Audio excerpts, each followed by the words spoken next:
Hello, good evening. Welcome to Power Fridays Live. I am super excited to be with you guys today. Thanks for joining us. I am Janelle Pulley, your host, and my co host Dave Gresso will be with us shortly. Tonight, we have a certified John Maxwell relationship coach with us this evening, Rebecca Hanson. How are you this evening? Doing good. Thank you for having me, Janelle. Thank you so much for being a yes. We know that you could be anywhere in the world right now. We do appreciate you being with us here on the live stream on Power Fridays Live. I am looking forward to our powerful conversation because I know that you're up to some great things and we just want to share it with the world. Well, thank you. I'm looking forward to it too. Oh, great. And so, can you give us a little bit about who Rebecca Hanson is? And I know you're somewhere on the West Coast. I am. I'm in Northern California, so I'm all the way on the West Coast. So it is about 3 hours earlier than where you are right now, which is nicer now that you're doing the evenings and not the mornings, as we were talking about earlier. Yes. But yeah, I'm in Northern California. I am a relationship coach, as you mentioned earlier. I am married to my husband of 28 years. Awesome. Just this past week, actually, we celebrated our 28th year as a married couple. And so we took a nice little vacation away for the two of us. And that was just a much needed time. And we are the proud parents of four awesome kiddos that have survived us, and we have survived them. And we are almost at the end of our parenting journey of kids under the as minors, and so we're never over the parenting journey, but we're almost done with minor kids in the home. So and those adult children have now made us have made us grandparents twice over. So we have two of the most beautiful grandbabies you've ever seen in your life, and if you're not convinced, I'll prove it to you. I'm sure you are a proud grandmother and your husband's a proud grandfather and they are some beautiful children that you have. Babies that are so precious and they'll be in Hollywood here sometime soon, perhaps, pursuing a modeling career. I hope not. I want them to be. I want them to do. Well, I mean, I don't care what they do. They do whatever makes them happy. But I hope not too quickly. Is what I was going to say. Not. I hope not. I just hope not too quickly. I'm going to hang on to this time as long as I can. Exactly, exactly. Well, that is so wonderful and beautiful to share. And Rebecca, I understand that being a relationship coach, it comes with its challenges. It comes with some positive aspects of living in life. And knowing that you've had a successful marriage for 28 years, I just am saying, that is awesome. And I'm so happy to hear. So, how does that happen that you have a blissful marriage for 28 years? Blissful. Well, I'm not sure I can admit to. No, I'm just kidding. Actually, I think we were just talking about that the other day. Actually, to my oldest son and his wife, we were saying one of the key elements of having the success that we've had is we're friends first. Yes. Like we have all, even in spite, like as the kids have gotten older, we've always been on the same team. We don't get me wrong. We have our moments where it's like two brick walls, bouncing off each other when we butt heads. But in the really truly important things, we agree. And just we have just decided that we're going to be friends, just our whole marriage. Because when my kids are growing up, and they're growing up way faster than I would like, they're going to move on with their own families. They've already started. And one day it will just be the two of us. And when that happens, I want us not just to be husband and wife, but to be friends and to actually want to be around each other. And to this day, most of the time, not 100% of the time, but most of the time, I still want to be with him more than I do anybody else. It's just he's the person I want to, share the news with first. He's the person I want to hang out with. He's the friend I want to be around. We make each other stronger. And I don't know. There's definitely points where we've had to fight to stay in that place, and there's times where it's a little more peaceful. But I don't know if there's any secret except consistency, just showing up every day and putting your best into it every single day. There's no days off. This is true. This is true. Well, I'm so excited that you are sharing that with us, the secrets to a successful and happy marriage. And I'm so happy that you're able to share with us that being friends first, it has created you the foundation. I know that, there's a Bible phrase, that I have is like a cord of three strands can never be broken because Mhm. God is in the midst. Absolutely. Absolutely. I And agree. so we're 100%. Dave is going to join us now. It's just not going to be the ladies' night out, knowing that it is Women's Month. Good evening, Dave. How are you? I'm doing fantastic. Good to see you, Rebecca. Hey, Dave. I'm glad to join the party. What's going on? Rebecca was just sharing with us how she's maintained 28 years of a wonderful marriage by being friends with her spouse. And I am so excited that she's now a grandmother. That's the good news to share. And her children are mostly all adults now, and everybody's maintaining their relationships, and it's really great. Excellent. I still have one teen at home, so there are moments. Don't get me wrong, there are moments. There will always be moments. Yes, It's there will ongoing. be moments. No way Yeah. around it. Rebecca and I have spent plenty of time talking about the teen stuff. She's been a continued help to me and my wife as we go through that journey as well. So, we appreciate you, Rebecca, as I always tell you. Thank you. Thank you.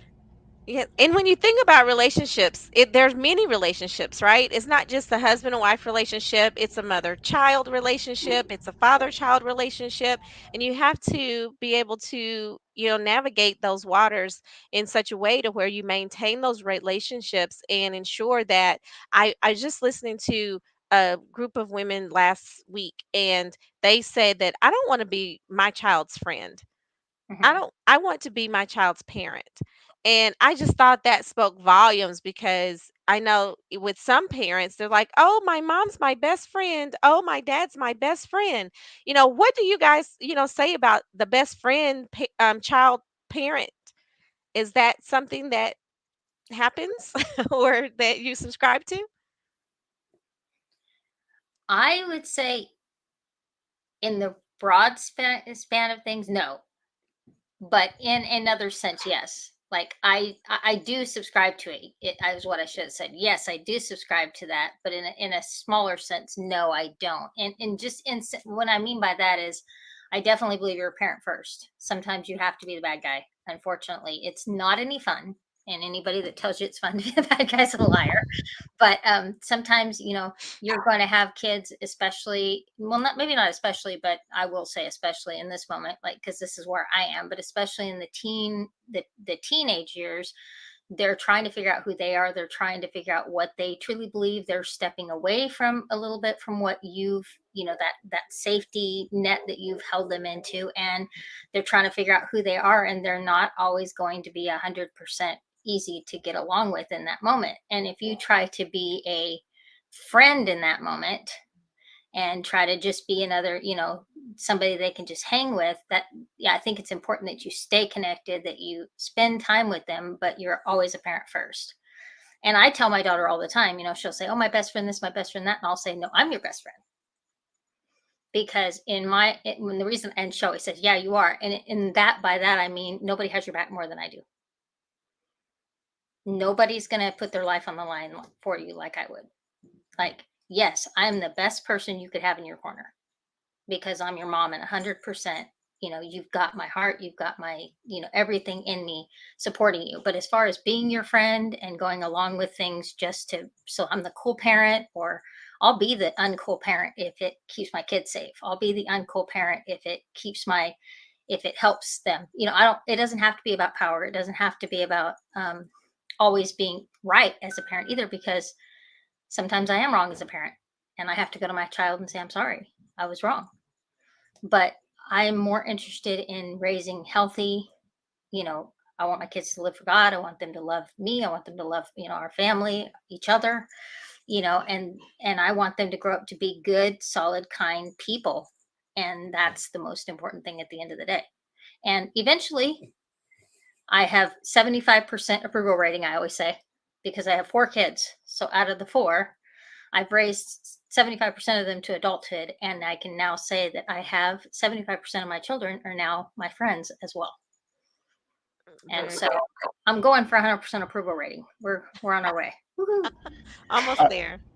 I heard somebody say once, right, that ultimately our goal as parents is to raise the kind of people we want to hang out with one day.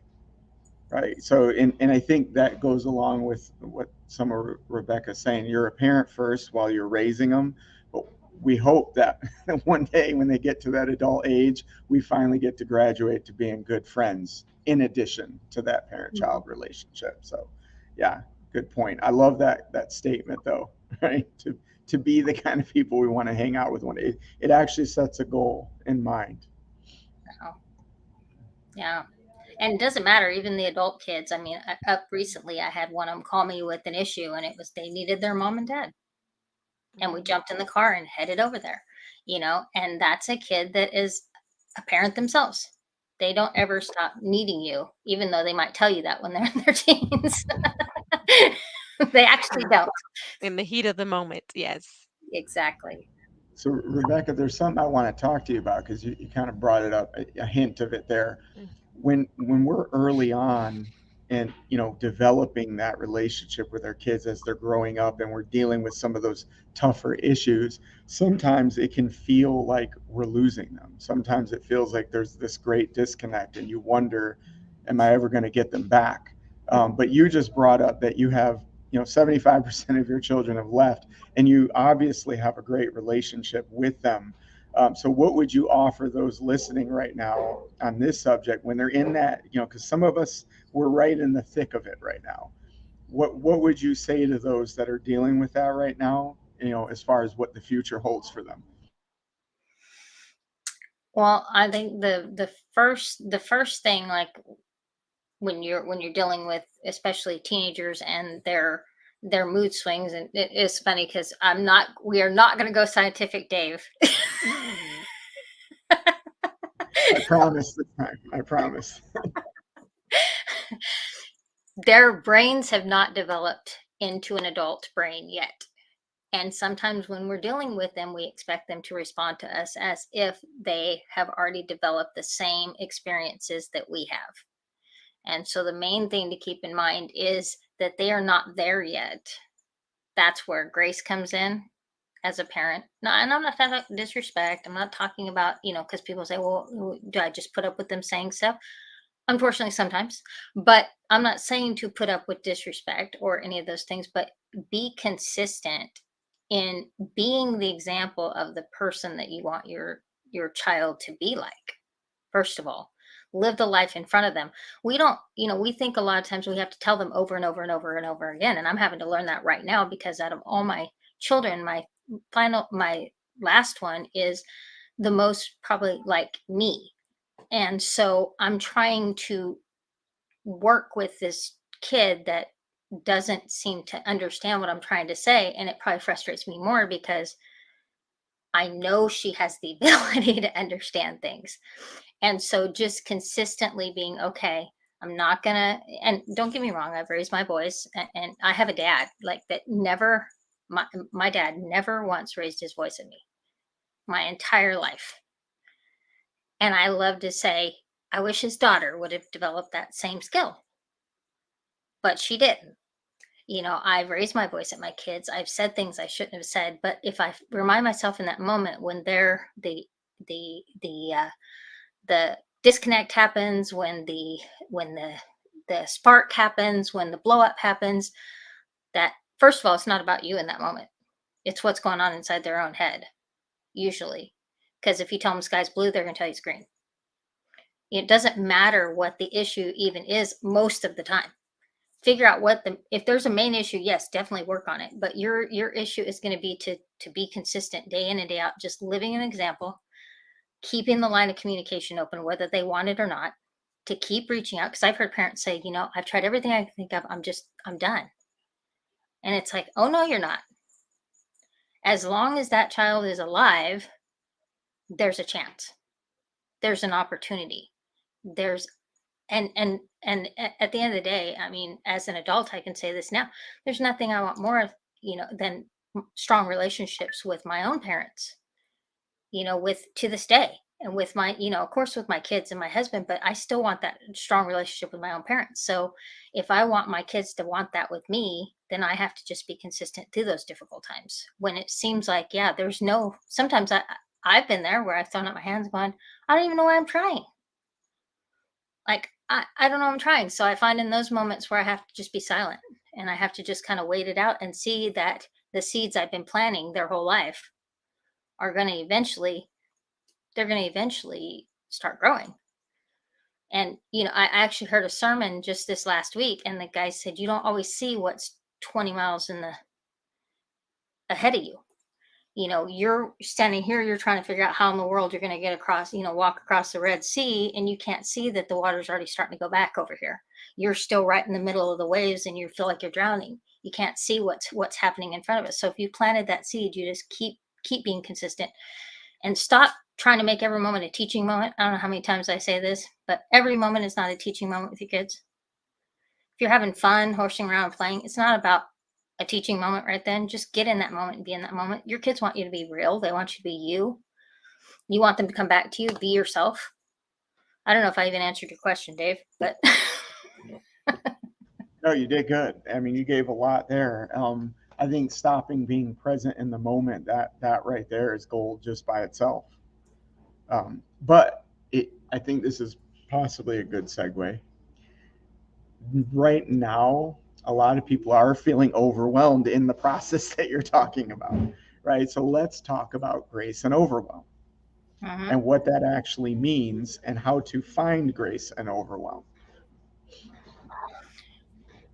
Well, I read something the other day was saying when you give yourself permission to give yourself grace, you're actually just giving yourself permission to have compassion on where you are in this particular season. You're like you're right in the middle of stuff. I mean, and it doesn't even have to be about kids. All you got to do is you talk to anybody, and everybody's overwhelmed. And I'm not downplaying it. I mean, they're overwhelmed because of the economy is going crazy. They're overwhelmed because their parents are aging and getting sick, and they don't know how to take care of them. They're overwhelmed because they're grieving the loss of a parent. They're overwhelmed because they've got crazy teenagers. They're overwhelmed because their toddlers are going nuts. They're overwhelmed because they're trying to get a degree and work a full time job and raise a family, or they're overwhelmed because they're trying to figure out how to make a marriage work and nobody's ever showed them how to make a marriage work, and they're trying to figure it out on their own. I mean, they're overwhelmed because they've got a diagnosis hanging in the balance and they don't know what they're facing. I mean, you can pull anything out of the hat and say, man, there's overwhelm is overwhelm. And you kind of get into that place where you're like, okay, I've got this kid that's just all at once just throwing everything we believe out the window. We got this, I've got this business that I'm trying to do, make work, and I got everybody telling me you're supposed to do this, you're supposed to do that, you're supposed to do this, and then I've got my parents over here are sick, and then I've got my health is acting up, and then I got before you know it, no wonder we feel like we're drowning. And so it's like that's when you have to stop and take a minute. Like the first thing I think, one of the main things I've put into practice, especially this last year in my own life, is just to like stop for a minute and just go, because we forget to breathe. And until you just take a breath, you can't even think of a way to start making a moving forward, a movement forward. And so I think just stopping it and taking that minute and figuring out, okay, I can't deal with this. Nobody can.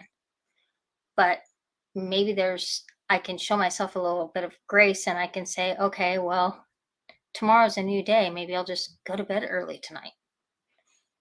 But dinner won't be made, and the bill might not be paid today, and the you might miss a phone call, or the new episode of NCIS is on. you know who cares? Go to bed, start tomorrow over.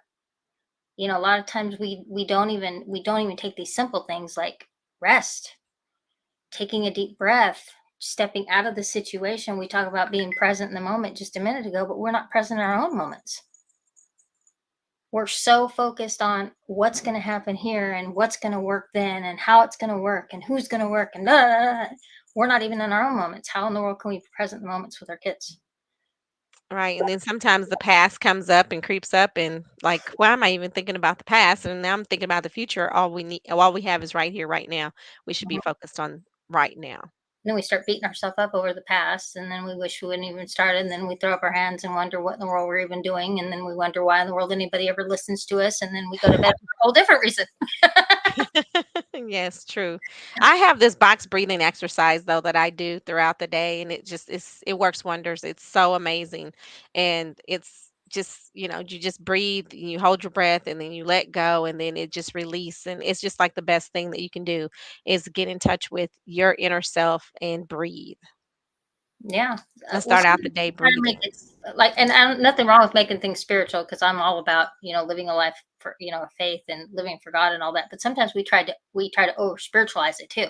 And be Yeah. like, oh, we got to do all this. No, sometimes God's like, I gave you breath, use it. Hmm. Start there. What can you fix? Well, I can actually take a breath. You know. No, this is good because I actually was going to go back to that, Janelle, and talk about the breathing part. Because Hmm. here, honestly, I had just like a truth moment for a second. For a while, I thought this whole breathing thing was just a little hokey to me. Right? It really was like, take a breath, really. It's ironic too because my wife tells me that all the time. Take a breath, babe, take a breath. I'm like, I don't want to take a breath. I want to keep moving, right? Because I've always been that hard charger. But here's the thing. I have a coach friend that has helped me through two situations. One was a complete breakdown moment to tears, and another moment was just the anxiety was overwhelming me so much that I could hardly think straight. And what's interesting in both instances, the first thing that he told me to do was to take a deep breath through the nose and breathe out. And in one of the instances, he had me go do something like get a drink of water. It was something about shifting the posture of my body and the Mhm. direction of my thinking combined with the breath. It completely mellowed it out. It took me from like a level 10 full Hmm. anxiety on the spectrum, at least down to a 5 or lower immediately within 30 seconds to a minute. It was actually amazing to me. So suddenly I find myself believing in this whole breathing thing. And the other day Yeah. I'm going through it and I took the three deep breaths and I could feel the heart rate come down. So I'm becoming a believer, and I just want to validate that point because I think there's something to it and I've lived it out. So good points there. Hmm. Yeah. Oxygen makes a difference, doesn't it? Yeah. Another thing to keep in mind is just rest. Like even like breathing and resting and allowing yourself to just be like even Hmm. like you were mentioning just taking that deep breath, and I was thinking I heard one time or read somewhere where you start at your toes and you just relax each muscle Mm.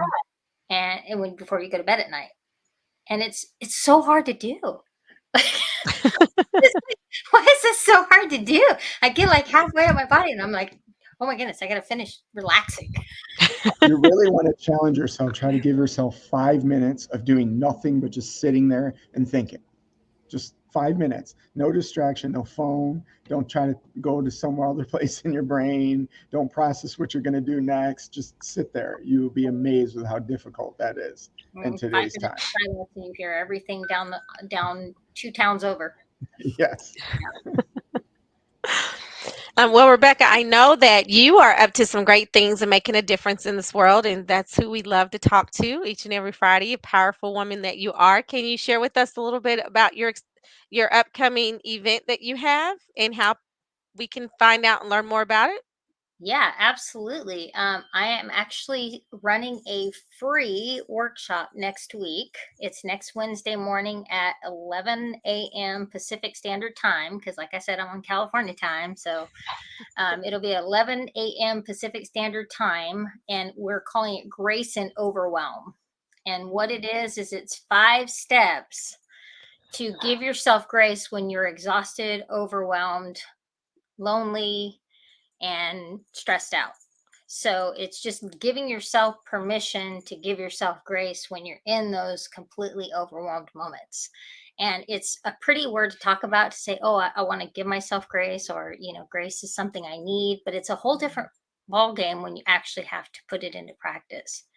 And it's funny, as I get closer to doing this event next week, the harder I'm finding it to give myself grace, because I'm having way too many opportunities to try to show myself grace this week. So, um, but yeah, that's what we're going to be talking about. It's an hour long, just an hour. It's completely free. It's going to be online, so it's real easy to find. I have a link that you can get through Eventbrite. Mhm. It can be looked up through there, or I don't know if there's a way exactly, Janelle, for that to be shared here. Um, I'm not exactly sure how that works, but there is a couple of different places where you can find it. But the best way is to either, if there's a link here. Oh, okay, there we go. Mhm. Yeah, that's my link. The running banner there is the link tree, and it's got several ways that you can get a hold of me in order to get that link. So that would probably be what I would suggest. I wish I had like a little fancy little thing you could just dink and find it, but I don't have one of those today. Well, I'll take care of it for you, Rebecca. I'll send yes. it to Janelle so she can post it. Oh, awesome. Awesome. Yes, we'll get it handled for you. Yes, definitely. And I know April is Stress Management Awareness Month. So Oh, it's my birthday month, so that must tell you something. happy birthday early. That's awesome. 28 years of marriage, and everything's going strong. A year older, and God is really blessing you.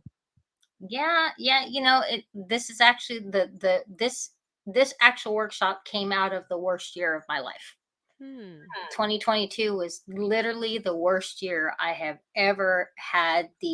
I guess I'm not to the point yet where I'm saying the fortune to experience, but it has caused me to have to stretch out of a lot of areas that I was comfortable in. It has caused me to do some really deep soul searching. It has caused me to reevaluate pretty much my whole life this last year. And I wouldn't want to repeat it for all the money in the world. You keep your money if that's the case. Um, but it was this is definitely just a tiny snippet of some of the things that came out of last year. Hmm. But it was in those moments where I struggled to get out of bed, where they're little simple tips. I don't want to call them tricks, because they're not tricks, but little simple things that I was doing, like we were just talking about, like breathing. When you're so broken, how do you breathe? When you're so wounded, how do you put one foot in front of the other? I remember climbing a set of stairs last year, and I felt like each leg weighed 5,000 pounds. I am not 5,000 pounds, just in case this is not being seen and just heard. But I literally felt like I had to lift my legs physically to walk up the stairs. Well, the rest of me is just as tired as my legs. And it was just like, and it wasn't anything physical that was happening. It was all overwhelm, stress, exhaustion, grief. All those things were laying on me so heavily that it was just a point where my body literally was like, I'm done with you. And Mhm. I had to learn, to stop and breathe, to learn to rest again, to learn to start doing things differently, to let things go. That's one of the big points that we'll cover in there, is let go. Mhm. Let go. I mean, we think so many of these things matter. And then yet when real hardship or real pain hits you, you find out what really does matter.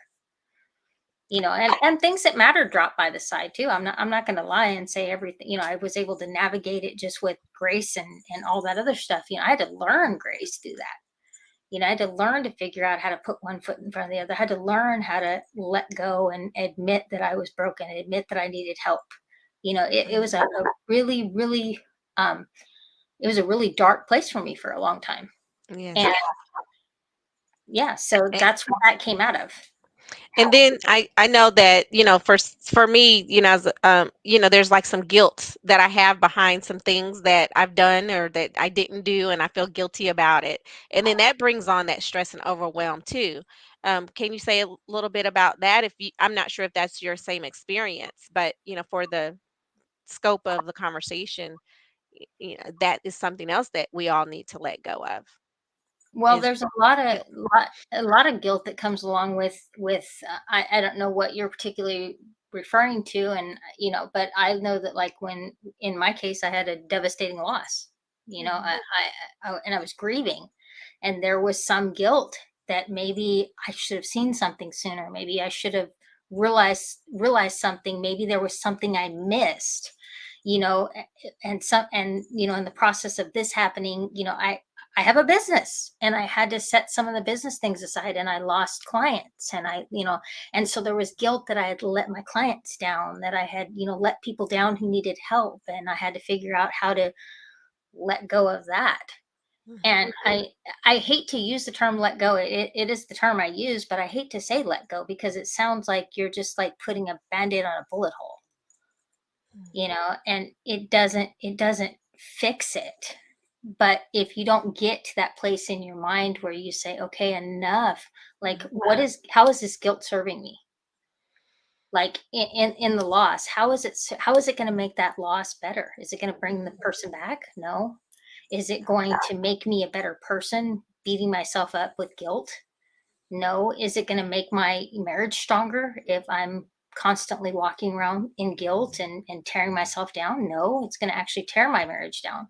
Is it going to, and that's not, it's all like, those are all kind of negative consequences, of course, of letting that go in there. But if you, if you allow yourself to walk in it, you will. If you allow yourself to walk in Yes. the guilt, you will. And so I wish there was like a, the Staples easy button that you could just hit and, you're guilt free. My daughter has one of those. I told her, I said, I want one so that when I'm doing coaching things, I'll be like, you guys want an easy button? Here you go. How did that fix your problems? It's not going to until we come to the point to say enough is enough. Mhm. I can't figure out how to get past this guilt on my own. So I'm gonna reach out and ask for help. I'm gonna, because sometimes we try to fix it ourselves. We pray more, we read the Bible more, and I'm not putting any of that down because that's all necessary.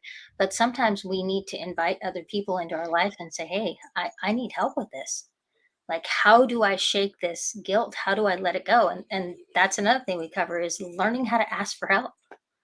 Like, getting yourself surrounded by people who will support you and hold you up, because there's going to be a lot of people in your life that are going to tell you, yeah, you should feel guilty. Yeah, you should have done more. Yeah, you should, and you're going to go, oh, yeah, I should have. You You know, should all over yourself. yeah, exactly. And if you get to that place where you keep buying into it and you keep, Mhm. you keep eating it, you're going to get fat on guilt. You're just going to get nice and full of it, full of it. That's a good one. I have to word that one. Yeah, exactly. Well, we don't need to be full of guilt, that's for sure. And I'm so happy that you are having your event next week. Is it next week or just Wednesday morning. next Wednesday morning, 11 a.m. Pacific? I think that translates to 2 p.m. Eastern. It's an hour. Schedule your lunch break to get on this virtual training with Rebecca. It will be an hour that you will be able to just really take back your life in such a powerful way. I don't, I, I don't know what she's going to say yet, but I know that's what the result that you're going to get. Okay. Yeah, it's up to you. It's up to me. I mean, the whole point of the thing is it's up to you whether you, how bad do you want it? How bad do you want to get your life back? How bad do you want to? And I'm not saying it's a one stop shop. I never claim that, but it's a start. Hmm. It's a step. So let's step together. We don't have to do this alone. So I want to introduce something else to the conversation. We've talked a lot about overwhelm and what that looks like and what that means. But I want to dive a little deeper into the topic of grace. And I truly believe that when people hear that word, not all the same definition doesn't necessarily come to mind depending on who you're talking to. So, Rebecca, talk to us a little bit more about what grace is and what does a person really gain from having grace and overwhelm, or allowing themselves to receive grace and overwhelm, maybe a better way to say it. Mhm. And we're not talking about blessing your food, Grace. There's nothing wrong with that either, though. Just kidding. Yes. Yeah. Well, to me, it's giving myself permission to be who I deserve to be, Mhm. who I long to be, who I feel like I'm called to be. That's what grace means to me. It's not walking in the guilt. It's not walking in the overwhelm. It doesn't mean I'm not going to ever feel guilty again. I'm never going to be overwhelmed again. I mean, hello. I just mentioned earlier I have teenagers. You know, it's gonna happen again. I mean, it's gonna happen, and I, like anyone else, I fight against that daily. I haven't figured it all out yet. I'm still a work in progress. But what grace allows me to do is it says it's okay to be where you are in this moment. It's okay to feel that brokenness, to feel that hurt, to feel that woundedness, to even, I might say something a little controversial here. It's okay in this moment to feel that unforgiveness. It's not okay to stay there. And that's what grace is. It's not okay to stay there. It's time to get up, step up, and give yourself permission to be that person that you want to be, that you long to be. I don't know about you guys, but there's a part of me that I have not shown to the world, that I have not even fully discovered myself. And I long to be that person. I long to walk fully in everything that I'm called to be. I long to walk confidently in everything. But like I admitted earlier, I'm still a work in progress. And when I reach that point to be that person that I see there, there'll be another person I'm going to long to be more of. And that's what grace is. It keeps me moving forward. It's so on point what you said. I'm glad you said controversial, but you said the thing about unforgiveness. It's okay to be in unforgiveness, but don't stay there. It's so relevant because here, I want to share this real quick. I've been struggling with that in an area of my life personally. And several months ago, I got to this place where I finally said, I am struggling with it. I am having a hard time letting these things go. And I don't like the way that I feel about it, but this is where I'm at. And I'm going to tell you right now, the moment I finally just owned it and sat with it, it felt like I got set free. It felt like I was literally covered in that grace that you speak of in that moment. Because for the first time, I just accepted myself as I was. And I truly believe in that moment, and all moments really, that God does too. He accepts me exactly as I am. So I don't think that's controversial at all. I just think sometimes we have a hard time accepting that as our reality. And that's what makes it controversial. Right. So thank you for bringing that up. Yeah, absolutely. I think maybe it's because, oh, I won't admit to this that I'm dealing with it too. Oh, did I just admit to it? Oops. Whoops. Secret's out. I think a lot of us are, right? And Yeah. so that's why we're having this conversation. Yeah, And it's definitely. why we need grace. Yeah. And that's I think that word has become like my favorite word in the whole world. If you know me at all, my favorite word in the whole world is hope. Because without hope, there is nothing. Mhm. So hope is my favorite word in the whole world. But I tell you lately, the way that God has been dealing with me personally, grace is coming up real fast in second place. It's like it's not the turtle and the rabbit anymore. It's like two rabbits. Just they're both just right up there with being the way I want my life to be, to walk in that hope, to walk in that grace. Mhm. And yeah, and I think admitting that, like you said, just like admitting that, sometimes we're angry at how life has turned out, and it's not fair. And we tell people, oh, I remember somebody telling me, oh, don't say you're angry at God. Mhm. Because I said, I'm a little mad at God right now. He took something from me that he could have spared, and yet he chose to take this person from me. And they were, oh, don't be mad at God. And I got so mad. I said, I'll be mad at God if I want to be mad at God. Because in my mind, I believe he could do something about it. He did. He just didn't do what I wanted him to do. And I think sometimes we need to be validated in those moments of not that we're saying I'm not giving it an okay to like say, okay, it's okay to be unforgiving for the rest of your life. That's why I said it was controversial, because I don't want it to come across like I'm saying it's okay to stay there. But I think it's okay to validate people and say, yeah, it's okay to be mad at God. I told my kid, yes, I think you're 100% right to be mad at God sometimes, because you don't understand. And I don't think that shook her faith. I think it made her realize that her mom's a human, and her mom has struggles, and that her mom may question things but still gets up every morning and trusts that God is going to take care of us.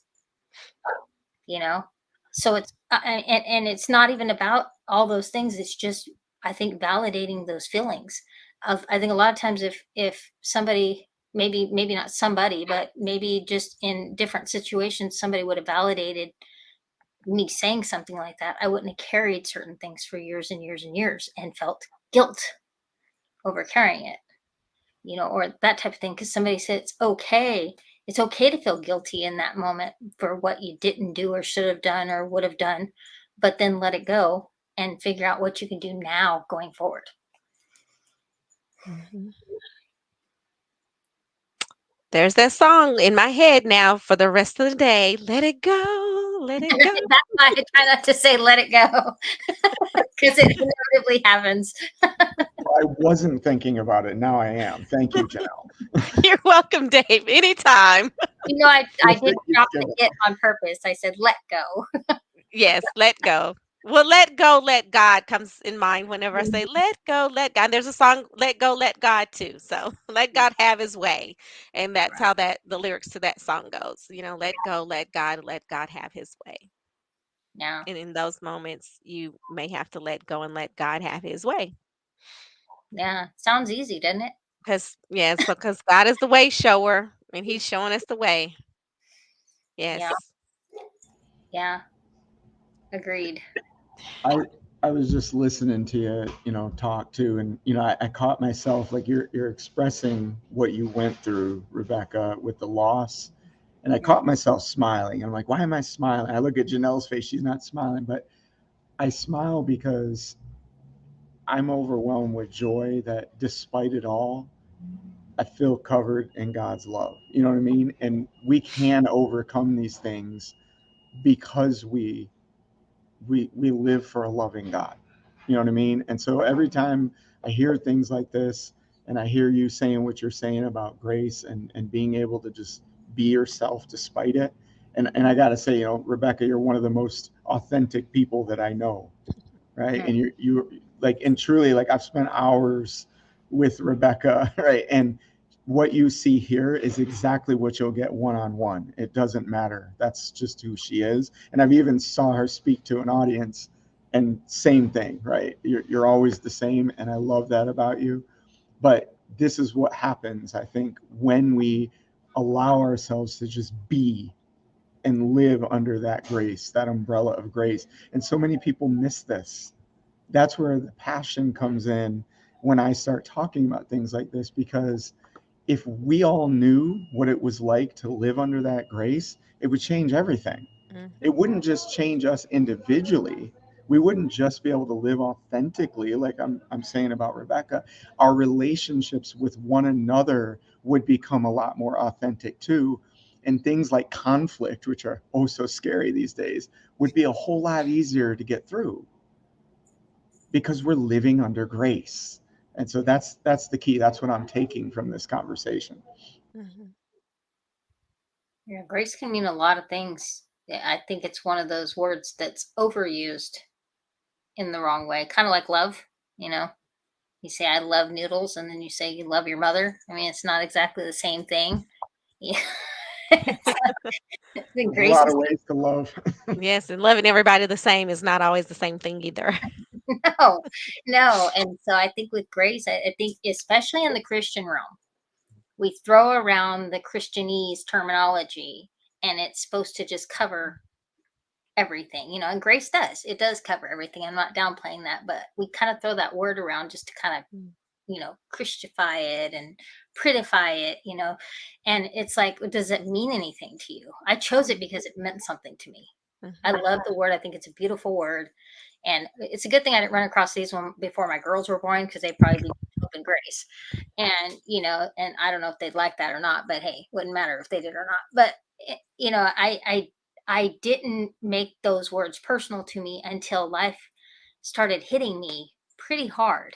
mhm, And not that I've had an easy life, and I'm not saying I didn't, but I'm just saying those words, both of those words came out of seasons of intense pain, intense, grief, mm, intense brokenness. And when those words, it doesn't matter, if grace doesn't speak to you, then find a word that speaks to you. mhm, Like, I like to put a word in the thesaurus and look it up, and figure out, like, it gives you like 100 different words, and find the one that says something to you. I don't know what grace means, right. so I don't wanna walk in it. I don't know what that means in overwhelm. Well, find Yeah. something that says something to you, and use that. Mhm, Find something that speaks to you. And I love just taking, well, the words, just the thing, taking those words apart and just making them real to me is really makes it personal. mm. Well, speaking about the definition, I had to look it up, right? That's just who I am. And grace, by definition, being a noun, is simple elegance of refinement of movement, courteous goodwill. And as a verb, do honor or credit to someone or something by one's presence. Do honor or credit to someone or something by one's presence. That's the grace. There's that word presence again. Yes. Another word that comes up when you look it up is favor. You Hmm. walk in favor. So yeah, I like to take things apart and make it. If that doesn't speak to you, then keep looking till you find something that does. I love that. I love. I look it up in the dictionary too, Janelle. I always do. Yes. And then I see the word dignify. I was like, oh, I'm going to be undignified. Have undignified faith. Okay. Yeah, it's kind of funny because you try to find words that, because I find that, especially during working on the workshop this over this last little while, is trying to find the words to express what I'm trying to say. Like, that you're so how do you say you're so broken you can't get out of bed? How do you say you're so, your heart is so heavy that it actually weighs your body down? Hmm. It's like, how do you say these words? How do you give people hope in those seasons? And that's where, that like I said, that's where these words come from. They come from in the middle of those dark moments. They're that light that comes in and starts to shine and give you that hope to step back up. And I like this thing because it's, I mean, I say 5 steps. There's 1,000 steps you can do. I just happen to grab 5 of them, and we're going to run with them. But there's so many other things that you can do. You don't have to just do those 5 things. There's so many other avenues we can take to get ourselves to that place. My heart is to never talk to somebody and hear them say the words that tells me they feel exactly like I felt this last year. Hmm. Like, I was completely to the place where I felt like no one in the world could truly understand or could truly feel what I was going through. And so my goal is to never feel like I was so alone in that moment, to never let anybody else feel like they are alone in that moment. It's like, if you ever feel like you're alone in that moment, please reach out. It took me a little while to teach myself that, to reach back out. I have very good friends. I have friends that, that would have supported me had they known. But I'm very guilty of not always allowing people to know what's going on. Hmm. Sure, I'll Yeah. talk to you, but I might not let you know what's going on. How are you doing? Fine. Can we stop saying we're fine? Yeah. Please. Yes. You know, Eh, I got to say this though, real quick, Janelle, is you know what gives me hope? Because you asked the question, how do you give somebody hope in the midst of that? I'm going to tell you right now, both of you have been through incredible loss in the last year. Both of you, I know that about you. But here's two things that I know. Despite that, you're still standing and you're still smiling. And you know what that communicates? Peace and joy in the midst of chaos. That's how you give hope. You're just being present with it and you're still standing and smiling. There's hope in that. For any of us that are getting ready or in the middle of it ourselves, to see another person going through it and still smiling and standing, that is encouraging. So don't miss that. Mm. I always have fun with this. I have to let you guys know. Whenever someone says they're fine, this is what my go-to is. Like the Italian Job movie. Oh, I And love that. thank you, Dave. Thank you so much, Dave. I don't want to step over that. And thank you for your acknowledgement. And I know that last year it was tough for me too, Rebecca. I mean, it was the worst year of my entire life as well. I tell you, the year started off one way and then it ended another one. And to lose, I had so much loss, and it wasn't even COVID. It wasn't due to COVID, and it was just like, okay, okay. And I just hated to communicate when someone asked me how I was doing. I was like, well, you don't want to know. Well, you don't want to know. And I can remember being upset after I had gone to the hospital. Think I was in the hospital, I had surgery or something. And then I was like, well, no one reached out to me, no one checked on me. Well, the thing about it is no one can check on you because I didn't let you know that I was going to have surgery. So how do you expect for one thing to happen when you don't communicate that happened? And so it's like, yes, I'm not looking for your pity. I'm not looking for your sorrow. I just, seeking your prayers. And yes, it's like loss after loss after loss. And when I look back over that, and it's like, well, why did God? Why that person? Oh, that person wasn't 50 years old yet.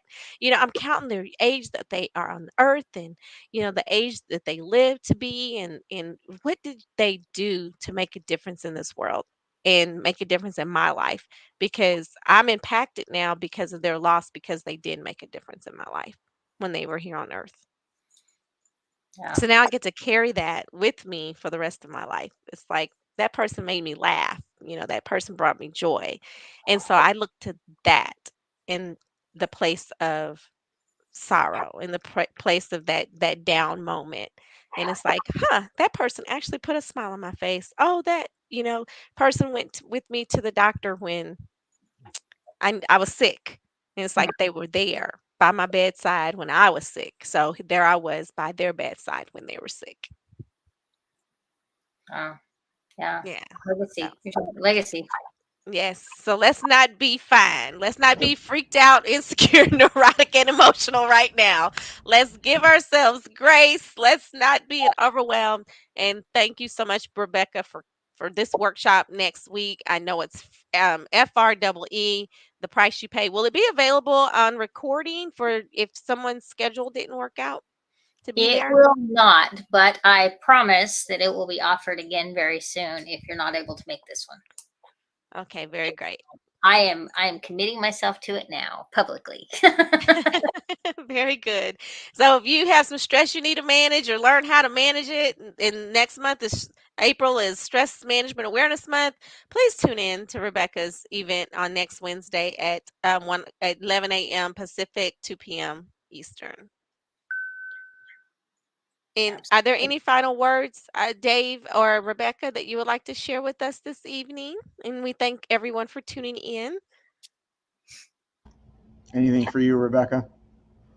I just want to thank you guys for asking me to be on today. I enjoyed it. I always enjoy hanging out with like-minded people, and Dave and I go way back, so always fun to hang out with friends. And so always feel like it's like I just met with a group of friends. We didn't come on here and do any big thing. We just came out and hung out with a group of friends, like you're sitting around the fireplace or sitting around the fire pit, smoking roasting marshmallows.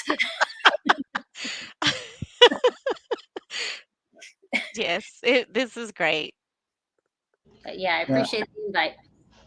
So one thing I wanted to kind of close with is I want to go back to that whole point about being present in the moment because I had my own moment with that this morning, Mhm. and I was looking at some old pictures with my kids, and one in particular, I was ironically doing one of these types of things with another friend of mine, and I had my son on my lap during it.